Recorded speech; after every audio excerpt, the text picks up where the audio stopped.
What's going on, everybody? It is Mr. Wonderful hanging out here in a new studio today, just at work. That's where I'm able to put this video together. But here to talk about the new sci-fi movie that's out called Upgrade. And I just have to say, this movie is absolutely fantastic.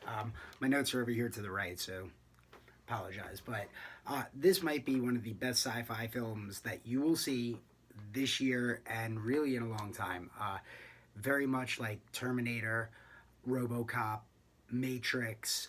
It's just very smart.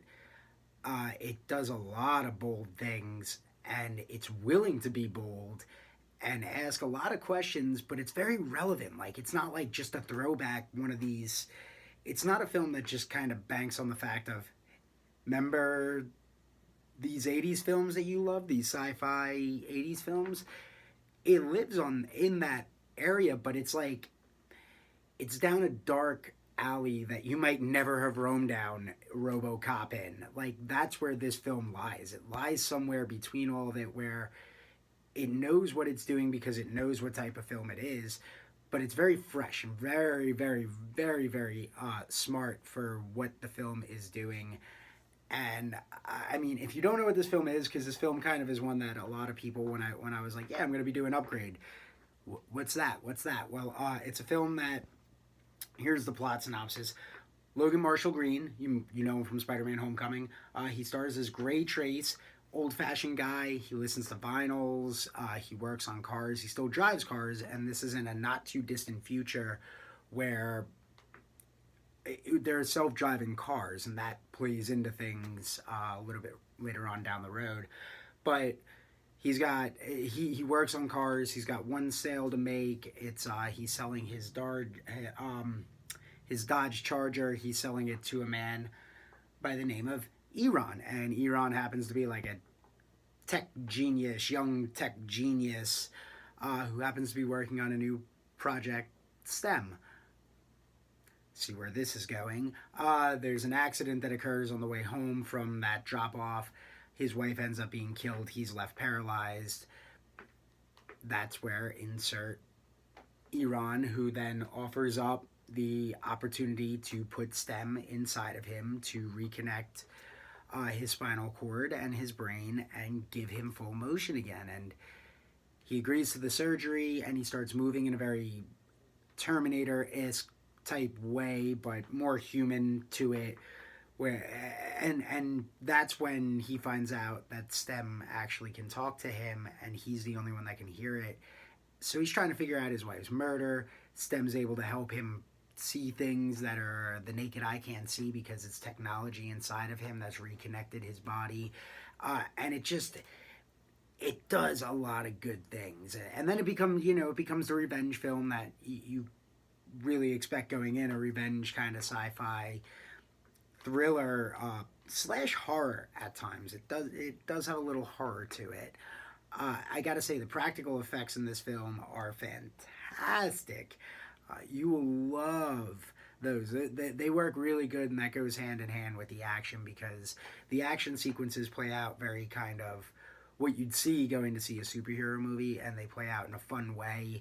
At moments where he has to allow STEM to take control of his body, and he's just watching STEM just do all this stuff, and he's helpless and can't do anything, and you're watching it through his eyes. And I do have to give Logan Marshall Green a lot of credit. He makes this movie work very well in moments like that, when the action is taking place and STEM's doing all the work, and he just has to stand by and watch it through his eyes while he's not in control. So he does a fantastic job, uh, and especially in the third act, towards the end, where you really see the struggle from him, and he plays the emotion very well, making you sympathetic for him, making you understand why he does what he does, and then what eventually comes to happen throughout the course of the film. Um, but basically, that's kind of the plot of the film. It becomes a revenge story. It becomes a question of technology as well, and they're all things that work. And the action, as I said, works. The fact that when it does hit some gory levels, because it does hit some gore moments in this film, uh, but it's not excessive or over the top. When it hits these moments, it's kind of that reality again, a reminder of what you're in and what you're watching. Because, like I said, the action plays out comic booky, but then you might have a moment that comes where you go, wow, that took a very drastic turn. But it needs to, and it never crosses a line, and it knows when to draw the line. And it does a great job. I mean, this is a film that's just, it moves from the very, and it's a clever open as well. I don't want to ruin that open for you as well, but it's a very clever open on how they just announce the production studios.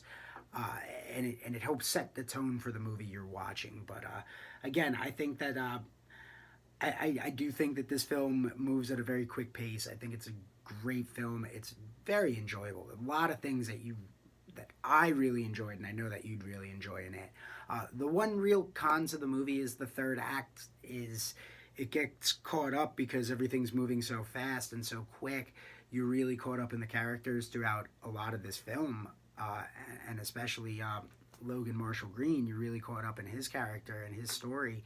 That by the time you get to the third act, it falls into the problem of the plot needs to find a solution. So you kind of gear more towards just needing to conclude the story and finish telling the plot. That it hinders a little bit of the characters that are around at this point, and it hinders a little bit of what's happening there. So but that's really the only true downfall to it.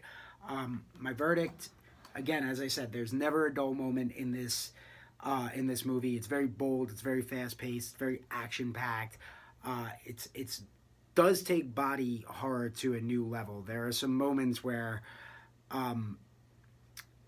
this film and Annihilation this year are two that just, to me, have taken aspects of body horror and made it really hard to watch it transpire on the big screen.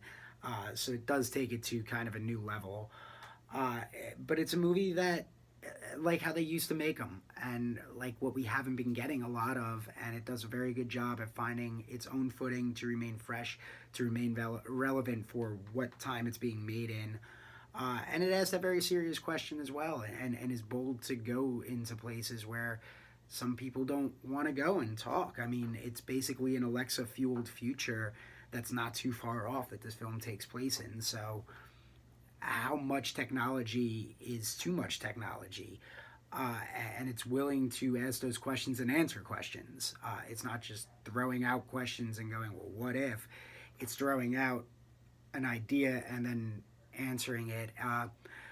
And as much as I said the third act doesn't work, the ending to this film, albeit it seems a little rough when you get there to get there, works extremely well, which helps solidify this movie as a very good sci-fi film to check out this weekend. And I do recommend checking this out, and I do recommend seeing this in theaters as well. I don't know if the action sequences and kind of this story would really do it justice watching it at home as opposed to in a theater with a crowd and with some surround sound. But I give this 4 out of 5 meatballs and definitely recommend checking it out. So there you have it. That's the Upgrade movie review. Did you see it? Let me know what you think in the comment section below. Shoot me a tweet on Twitter as well, @wonderful_radio. I'll talk to you guys a little later on. Have a great weekend and enjoy the movies.